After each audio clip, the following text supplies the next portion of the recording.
Hi, good day everyone. Welcome back to our weekly show. You are tuned in to Estudiante Blues here in the Greatness Hub online channel. This is the only online channel affiliated with iHelp Coaching and Business Solutions Incorporated.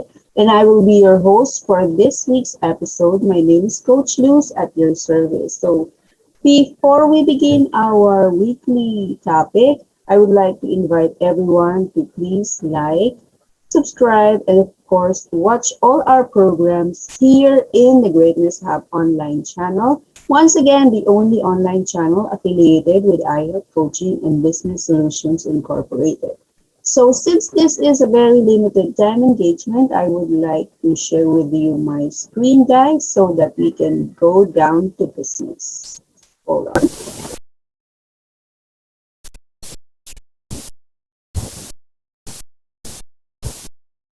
Okay, so our topic for this day's activity is entitled Leadership in Action. So this one is how are we going to develop our leadership skills? So for our objective for this day's episode, so first up is we would want to know the importance of developing leadership skills in relation to school and future work. So why is it very, very important for you, my dear students, to develop the leadership skills at this point in time? Why while you are still in school, and at the same time, what is its relevance in the future when you will be practicing your field or profession?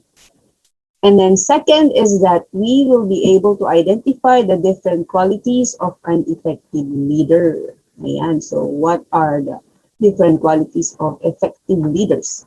And then the next one is to be aware of the different leadership styles and at the same time, their advantages and disadvantages. So choose one particular leadership style that is applicable to you and knowing its advantages and disadvantages. And lastly, for us to be able to appreciate the importance of knowing how to develop one's leadership potential. All right, so without further ado, let's go down to business. So leadership defined. So what do we mean by leadership? Yeah, leadership means the ability of an individual or a group of individuals to influence and guide followers as well as other members of an organization. Right?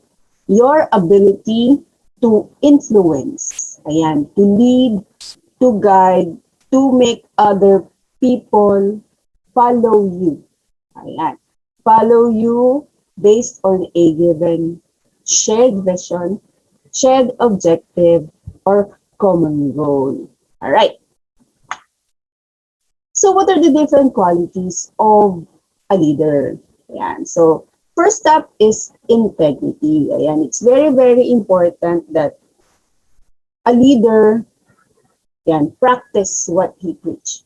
He is the kind of person who walks the talk, meaning what you are saying, you are actually doing. Okay? People, followers actually witness in you that whatever you are saying is the 100% gospel truth. So you have to really, really take care of your integrity 100%. Another leadership quality that you have to develop yan, is that you should be able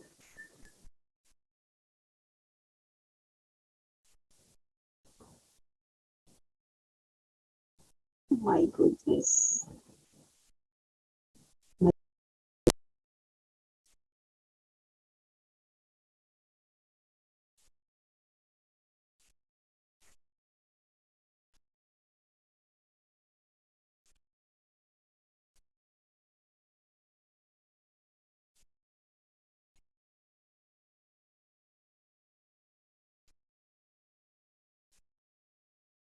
All right. So another leadership quality that we have to develop is delegation. So as a leader, you will be handling different kinds of people and you will be dealing with different kinds of projects. And since we often hear that no one is an island, no one person can be a leader, by himself or herself only. All right. So you will be working with people, and since you will have a whole lot of tasks to do, delegation, delegating, sharing the task, assigning tasks to different kinds of people to your members is very, very important. So you must know different characteristics, the different abilities of the people under your organization or your group, and giving them specific tasks according to their capacity, according to their ability, according to their talents and skills would actually help you facilitate the process of accomplishing your desired or common goal. Okay. Another quality that you have to develop as a leader is that you must learn how to develop communication skills. Ayan. Communication is very, very important. Whether you are in school, whether you are with your friends, with other people in the community, or whether you'll be working or practicing your profession, communication is one way to make or get your ideas across. Same is true when you will be a leader. Being able to communicate well what's in your mind, giving specific clear instructions, giving specific goals and objectives will enable you to achieve desired common goal and avoid complications, miscommunications, or misunderstandings. So guys, yan, always take into consideration developing effective communication skills. All right. So another important qualities of a leader is that he or she is able to develop a sense of awareness. So when we say awareness, it's just not only limited to self-awareness, but awareness in general. Right. So when we say self-awareness, you are capable of knowing, being aware of your strengths and weaknesses, your capacities and limitations, and at the same time being aware of what is happening outside of yourself. Okay, being aware of the situation, what's happening, what's affecting, and what's hampering your productivity or reasons why your group is not able to achieve your common goal as scheduled, as targeted, or as desired. Okay, so another quality of a leader is that sense of gratitude. Right. So since you'll be working with a whole lot of people and each individual member of your organization, your community, or your department will be working towards the achievement of a common goal, the collaborative effort, which would lead to the accomplishment of the targeted goal. And there are a lot of things for you to be thankful for. And developing an attitude of gratitude actually helps that leader to develop camaraderie among members of his or her community, organization, or group. So you have to develop that attitude of gratitude and be thankful for everything that is given to you. Another quality of an effective leader is the ability to influence. And by definition itself, it was given earlier that leadership is the ability to influence. And so you will never be a leader all by yourself. You will be designated, qualified to become a leader if you have followers. And people will follow you because of your ability to influence them. Yeah. To share your common vision, so your common objective and or your common goal. Okay, so for you to become a leader, you must be able to develop that sense of influence for people to follow you or obey, yeah, your rules and regulations. Next is that an effective leader is passionate to learning. And if you would want to become an effective leader, you have to develop in you that passion, that hunger to learn. It is always said that you cannot teach what you do not have. And since you are a leader, you influence them to do whatever there is to be done. Okay? So you influence them, you motivate them because you add in them a couple of learning coming from your own experience. So continue to learn, and you learn more by sharing what you have learned to others, and you learn as twice as much. Okay, so for you to become an effective leader, you have to maintain that passion to continuous learning so that you will be able to share additional inputs to your subordinates or to your followers. Okay, so next up is another quality of a leader is empathy. And empathy is our capacity to feel, to experience, to understand another person or group of individuals in their own perspective, feeling what they are feeling in their own perspective. It's just like putting yourself in another person's shoe or shoes for you to be able to better gain a better understanding of what is happening in a given situation. Okay.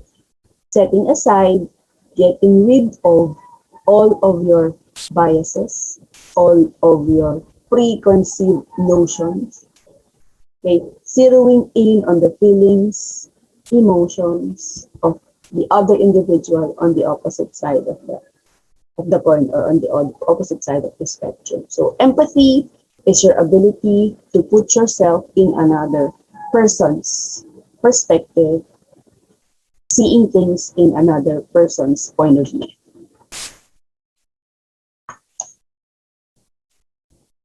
All right, so another quality of an effective leader is the ability to have courage. Leading a group, leading a team, leading an organization is a very challenging job. Yeah. And of course, knowing what to do, knowing not what to do, knowing the different hurdles and not knowing the different challenges that would lie ahead would take courage, would take strength for you to be able to push through and achieve a common goal. So for you to become an effective leader, ayan, you must be able to master all your strength and be courageous. Yan, that you'll be able to push through despite challenges, despite obstacles, despite concern, and bring your team and achieve your desired goal, irrespective of whatever comes along your way that will hamper you or prevent you from achieving the goal. Okay, so be brave enough to handle the different kinds of situation that might come your way in accomplishment of your desired vision, goals, and objectives. Okay, so another quality of an effective leader is the ability to earn and give respect. Okay, there is a common saying that respect beget respect. So for you to be able to become respected by your subordinates, by your team members, by the different members of your organization, first and foremost, you must give them respect. Hence, respecting them will enable you to earn their respect in return, irrespective of whatever position, whatever title, whatever the status in life they might have at a certain point in time. It doesn't matter. All individual member of your community, your group, your team, they are all entitled to be given appropriate respect. And eventually, you will be earning their respect as well. And once respect is given, once respect is earned, you have to keep that respect. Because once it's destroyed, it is very difficult to earn back the respect of other individuals. One of the most important qualities of an effective leader is that sense of responsibility. So you have to be responsible at all times because you will be dealing with a whole lot of people in your organization and a whole lot of individuals coming from different perspectives and coming from different orientations. You are responsible for one, leading them to achieving your desired common goals or objective. You also have to be responsible for your own action. You are also responsible yan, for the position as a leader. So whatever turns out as an output of you being a leader, that is your command responsibility. And leaders are actually responsible for a whole lot of things. Okay, so developing that responsibility, sense of responsibility early on is very, very important. Okay, so how to be responsible, that to be covered in a whole lot of topic. But what's important is that if you would want to become a leader, you really have to be responsible, not only for yourself, but for your team as well. Okay, so we go now to the different leadership styles. Okay, so after knowing the different characteristics of a leader, we move now to the different leadership styles. So have you ever wondered yan, in your life lifespan at this point in time? Have you ever encountered ayan, to at least know great leaders of your time or of our time? Have you ever thought of what kind of leadership skills do they have or they practice for them to be able to earn the respect and their status as world leaders in our country or in our world or in our earth, right? So now at this point in time, so we will be able to identify, know, and delve deep into the different kinds of leadership styles which you could actually apply into your own leadership practice, either now as a student or in the long run as a practitioner of your profession when you will be professional practitioners already. Okay, so first of the different leadership style is autocratic. So when we say autocratic leadership style, this is defined as a top-down approach. When we say top-down, the decision making, the different processes and procedures and the policies actually come from the top management. Okay? So this one, the autocratic leader, as we call it, they focus less on collecting inputs from the team or team members, and they just tend to execute decisions from the top management, okay, going down to the members for them to follow. So what are the advantages and disadvantages of an autocratic leadership? All right. So for the advantages of having an autocratic leadership style, this can be very, very efficient when it comes to decision making. Since the decision making comes from one person alone, it comes from the top management. And it keeps the team cohesive and consistent since one person is taking charge. So bonding, cohesiveness, unity of the team, the group is evident in this type of leadership style. And this could make everyone individual roles clearer since they have been delegated in accordance with their specific duties.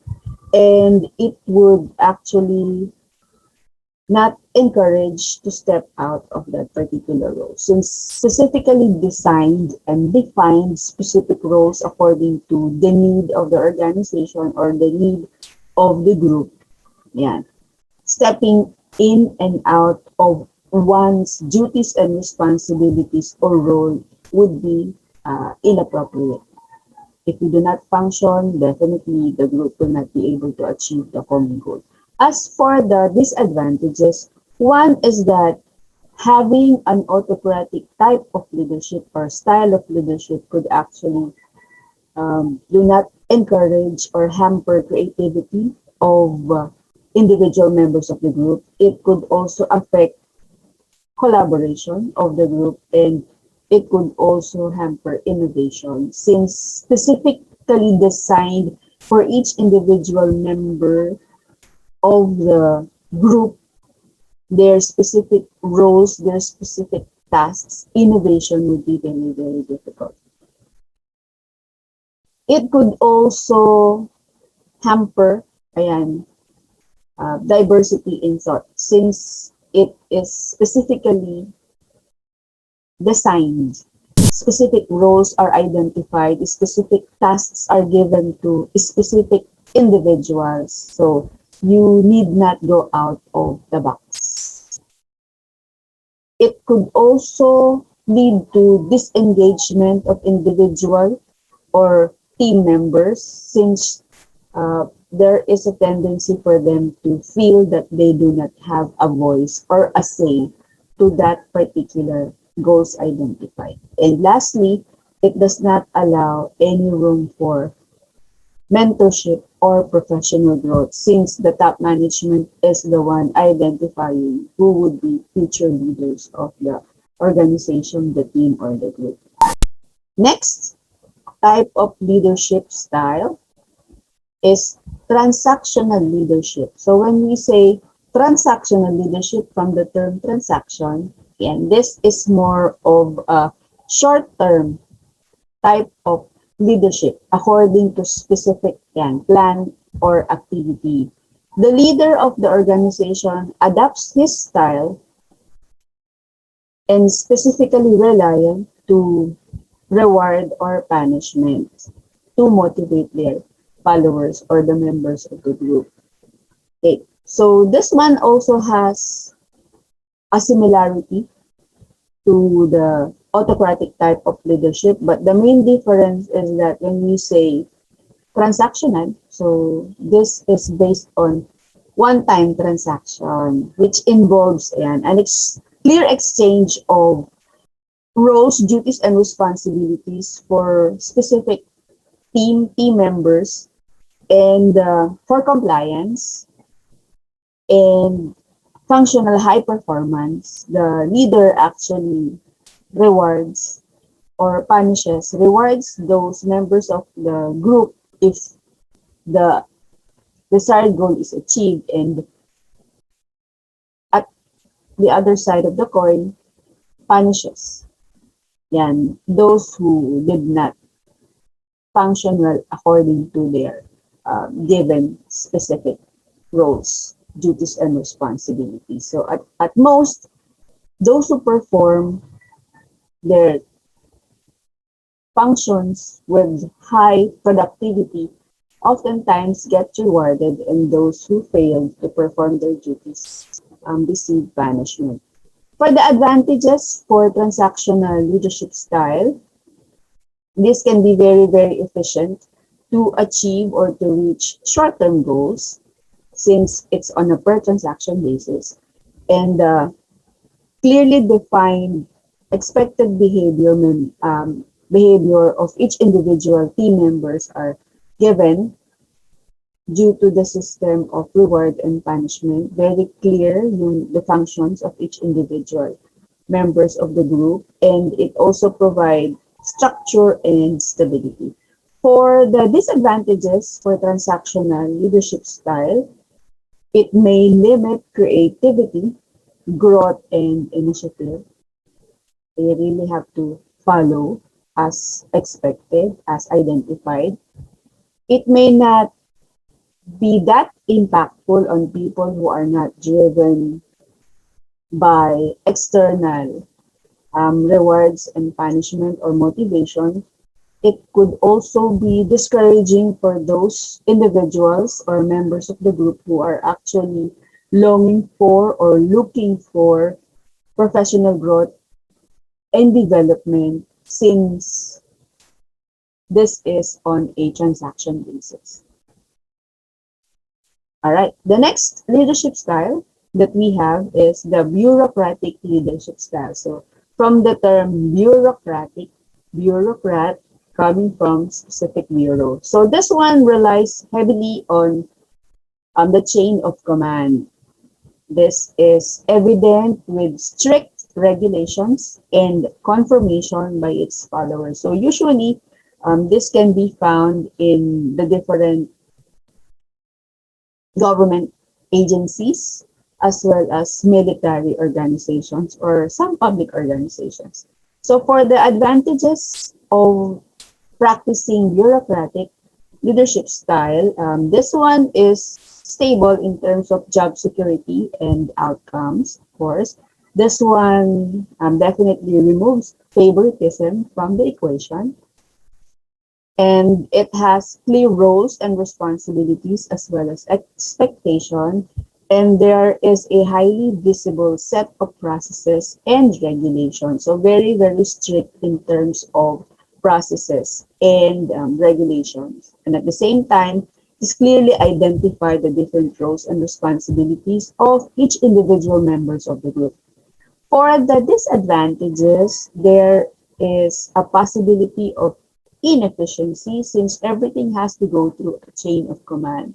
So if something happened along the way, you cannot do away with bureaucracy since we have to go through several processes for us to remedy the situation or to address specific concerns.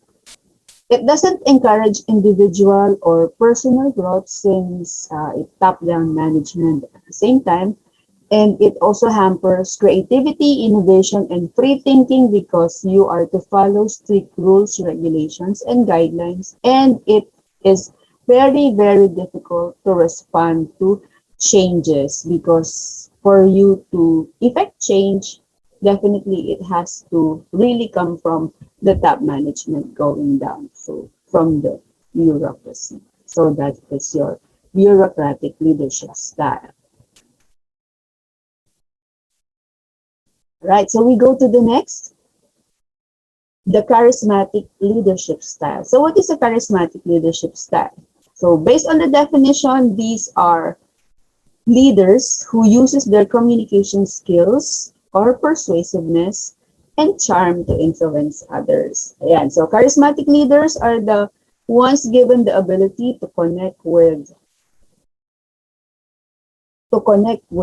their people, members of the group, members of the team on a deeper level, specifically and specially valuable within the organization that are experiencing crisis or are struggling to move forward. Ayan.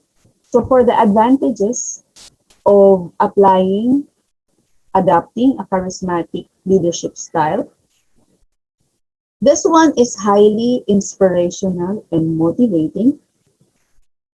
A charismatic leadership style also encourages a sense of camaraderie, collaboration, and unity or union. It also makes the followers feel heard and understood, of course, and creates a movement towards positive change. But of course, it also has its disadvantages. And one, according to experts, charismatic leadership style can become more focused on themselves, on the leader, rather than the individual members of the group. It also has the potential to become self-serving, self-centered, and frequently viewed as shallow, mababaw lang, and disingenuous.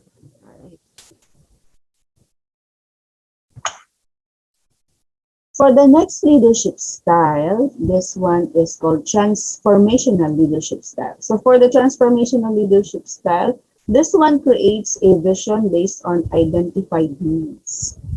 Yeah. So identified needs of the group, the team, the organization, and the leader guide their team members towards the unified goal through inspiration and motivation. The main difference between transformational leadership and the other leadership style is this one is focused on changing the systems and processes which are not working,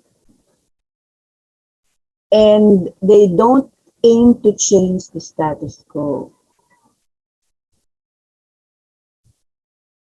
Okay, so the system, the transformational leadership style aims to change the system and the processes. Okay, they aim to change the status quo. So for its advantages, transformational leadership motivates the team members. They are conducive to building strong relationship and encouraging collaboration. It gives individual members the autonomy to do their job. So there is a free hand for you to finish your task according to your own time. And it can lead to more creative people. It enhances, it allows creativity, allows you to grow, and it motivates people. Ayan. And there is empathy in the team. For the disadvantages, this may not be best fit for specific organizations, specifically those who are bureaucratic in nature, of course. And at certain times, it gives a feeling of instability because of disrupting the status quo. And there are a lot of pressure put on the leaders because they are expected to lead by example. Ayan, and be transformed. The next leadership style is the coaching leadership style. This one is defined by collaboration among members of the group. There is also support and guidance coming from each individual members of the group, the team, or the community. The coaching leaders are focused on bringing out the best in their team members by guiding them through goals and obstacles. So for the advantages of the coaching leadership style is that one, it encourages a two-way communication and collaboration. So there is a leader-follower kind of communication wherein each individual members of the group is heard. It involves a lot of constructive feedback. It also facilitates the personal and professional development of the individual. This particular leadership style focuses on being supportive and not judgmental, and it creates the opportunity for growth and creative thinking. Even if it has its advantages, of course, coaching leadership style also has its disadvantages. Among the disadvantages, one, the resources are intensive since it requires a whole lot of time and energy because you'll be dealing with individual members of the community. It does not always lead to the fastest and most efficient results because they have to take into consideration individual perception. and it may not be ideal choice for a high pressure or strictly results driven companies. Yeah, so it also has its downside. So if it's highly results oriented, coaching leadership style would take some time for it to become effective. It's not highly recommended. We go to the democratic leadership style. So when we say democratic, ayan, this one is also known as the participative leadership. Now, this one is about letting multiple people participate in the decision making. And this type of leadership can be seen in a wide range of contexts from business to schools to government. All right, so the advantages of having a democratic type of leadership or style of leadership is that it encourages collaboration between and among members of the group, the community, or the team. It also is inclusive of the variety of opinion and various ways of thinking. It also leads to a higher group engagement and productivity since everybody has a contribution to the achievement of the goal. It also can result to more creative solutions because two heads are better than one, and the outcome is supported by the majority. So majority wins. For the disadvantages, the minority opinion is overridden, of course, since it's majority rule. It involves multiple people can lead to more communication gaps and confusion because the many the people, yan, the more people is involved, the more minds to collaborate, the more confusion there is. And it takes longer time to come up with a decision because it has their pros and cons. And unskilled or untrained group can result to more decision making. Next leadership style is collaborative. Ayan. So collaborative leadership style is focused on encouraging people to work together across functional or organizational boundaries. Now, the purpose of this leadership style is to encourage collaboration, first and foremost, with other teams and other departments to share common goals to be accomplished. Okay, so from the root word collaboration, so collaborative type of leadership or leadership style. For the advantages of the collaborative leadership style, it can lead to more creative and innovative ways of thinking, and it has more opportunity for diversity. The strength can be across team relationship and it builds trust within an organization. So this one is more widespread and bigger in scope.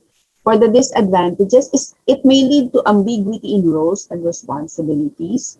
It can create cross-team conflict, of course. The larger, the more complicated it becomes. And potential power struggle between leaders. And since it's cross-department, no, the more widespread, the more leaders, the more struggles, power struggles between and among leaders could possibly happen. We move on to the next. We go to servant leadership style. And for the servant leadership style, from the term itself, serve, it puts the needs and well-being of the followers first. All right. So in other words, this is a type of leadership which adapt serve first approach and growth mindset. Okay, this one prioritizes the organization, the employees, and the community above the leaders themselves. Okay, so service first. So for the advantages, this type of leadership style focuses on the development and growth of other individual members of the group, the team, or the community. It can lead to improved performance, innovation, and collaboration. It also creates a safe environment where people are not afraid to fail because they actually support one another. It reduces turnover and disengagement because individual members are actually given a push, and it increases trust with the leaders. Right? But for the disadvantages, servant leaders can become more easily burned out. Their resources are intensive because you are to serve each individual member of the group, the team, or the community. It is difficult to train others or other leaders in the serve first mindset, giving priority to others themselves, and it has the potential to be perceived as weak. And then for the last leadership skill, or leadership style rather, the laissez-faire leadership style, this one takes a hands-off rather approach to leadership and gives others the freedom to make decisions. Ayan, while leaders still provide their teams with resources and tools as they need for them to succeed, the leaders themselves remain largely uninvolved in the day-to-day work. Okay, so this leadership style are usually seen in creative settings such as agencies or startups because this one encourages independent thinking. So for the advantages of adopting a laissez-faire leadership style, this one empowers individuals to practice their leadership skills. This also can lead to increased creativity and innovation.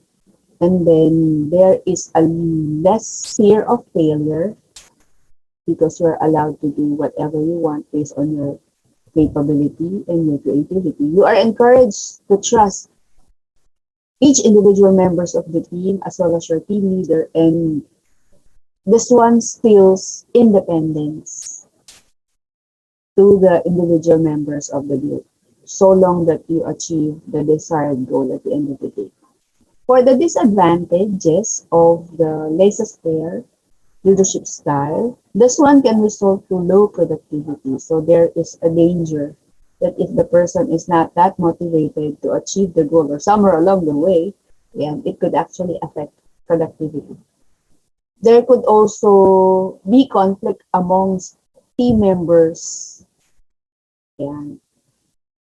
It could also lead to confusion about roles and responsibilities if these roles and responsibilities are not clearly stated or clearly given, and this will not be effective for those who are not skilled or unskilled and not motivated, unmotivated members of the group, the team, or the community. So there you have it, the different leadership styles. So choose one that is according to your capacity to lead or according to the organization which you will be leading in the future. All right, so why there is a need for us to develop our leadership skills? So according to experts, not according to me, effective leaders have the ability to communicate well and motivate their team, handle and delegate responsibilities, listen to feedback, and have the flexibility to solve problems in an ever-changing workplace. So this is a set of skills which you will be needing not only as a student, not only as a worker, but in life in general. So developing leadership skill can not only help you now, but in your future as well as in building your career when you will be practicing your profession. In addition to this, developing a strong leadership skill, ayan, this can also be valuable for all job applicants and employees as well. So you can see, guys, it is very, very important that you develop the leadership skills in you this early on because this is a skill and skill can be achieved, can be developed through practice. And when is the better time for you to practice developing the skill? It's now in the school through the different programs and activities that you are supposed to be engaging while you are still studying. So when do we have to develop the leadership skill? So leadership skill can be practiced at any level regardless of your title or your position. Okay, so kailan? The better time is now. Okay, since you are still in the learning stage, learning how to develop leadership skills and developing your leadership potential is very, very important because when you'll be practicing your profession, promotion is actually dependent at one time, yeah, in your leadership capacity. So you might not be able to get that most awaited position or that dream job of yours. Like say, for example, you want to be a manager if the company does not see in you that leadership potential or the capacity for you to lead specific teams in your targeted organization. So try to participate and improve your leadership potential early on. So how do we develop these leadership skills or leadership potential? One is for you to practice discipline. Yeah. Discipline is very, very important. So what is discipline? Okay. Self-discipline in particular. So abiding rules, regulations, okay, regulate behavior. So doing the right thing at the right time for the right reason is very, very important. Next one is to accept more projects. More projects means more learning, and more learning gives you an opportunity to expand, learn more, practice more. Okay, it would challenge you to utilize various skills in your skills repertoire, and part of that is your leadership skills. The more you lead people, the more you practice to become a leader, the more projects you handle, the more skillful you become in developing, holding your leadership potential as well as other skills. Be a follower. And for you to become a good leader, first and foremost, you must be able to become a good follower. Why? Because knowing how to follow, yan, you know how to empathize. You know what they feel. So when you become a leader, yan, the feeling of becoming a follower or being a follower, it goes with you. And you know from a follower's perspective what it is like to be a follower and to be a leader.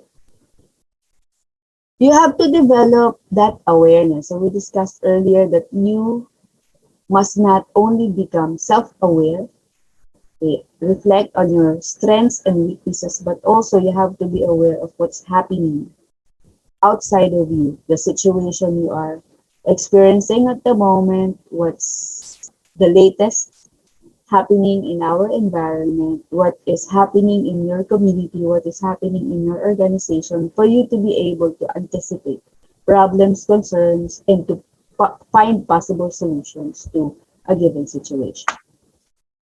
Of course, very, very important is for you to develop the ability to inspire or motivate others because if all else fail, if members of your organization, team, group is unmotivated, you will be the one to spark that sense of inspiration, that sense of motivation for your team to be able to see things through and still achieve the desired common goal. Ayan. Next one is openness to learning. As a leader, you have to be a voracious learner. You have to have that sense, that passion to learn because as a leader, you have to give new learnings to your subordinates, to your members, to your group, to your team. And we often heard the cliche that you cannot teach what you do not have. For you to become an effective leader, you really have to add on to the knowledge, to the skill of your subordinates. They have to learn new things from you. Next one is for you to develop that particular discerning listening skill. You have to be a discerning listener.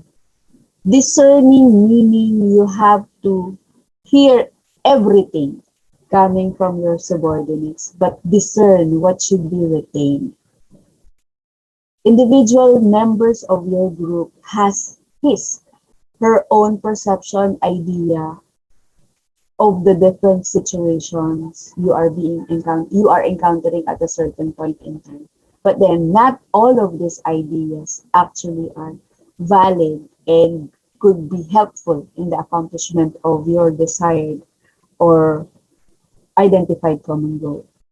But the ability of you to discern what needs to be retained, what's important and what's not, is a very, very crucial skill that you have to develop as an effective leader. So learn to listen, but become a discerning listener.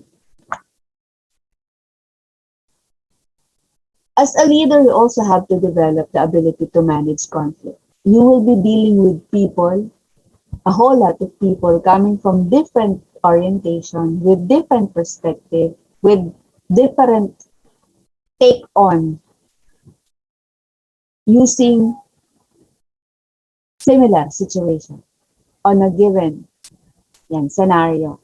But somewhere along the way, ideas, biases of different kinds of individual affects the accomplishment of a common goal. So more often than not, you will be experiencing conflict along the way and handling conflict between and among members of your group, your team, your organization is very, very crucial. So you must know how to handle conflict for you to be able to lead your team, your group, your organization in the achievement of a common goal. And of course, before we end today's discussion, I would like to leave you with some points to ponder. So according to Vince Lombardi, leaders are not born, they are made. And they are made just like anything else through hard work. And that's the price that we have to pay, the goal or any goal at that. Meaning, you and I can become great leaders. We may not be born leaders, but we can be developed as great leaders. How can we do that? It's just like anything else. We have to really work on it. We really have to plan for it. We really have to make things happen. How? Through hard work. So we have to practice, practice, practice. So when is the right time for us to practice and develop our leadership skills? It's no better time than now. Okay? So think of, plan of, and be a great leader in your own right. So with that, guys, thank you very much for staying with me again for another episode of Estudiante Blues. So you are tuned in here in the Greatness Hub online channel. Once again, this is the only online channel affiliated with IEL Coaching and Business Solutions Incorporated. So thank you very much for staying for 1 hour of today's episode, and hope to see you again, guys, next week. So bye for now. See you soon.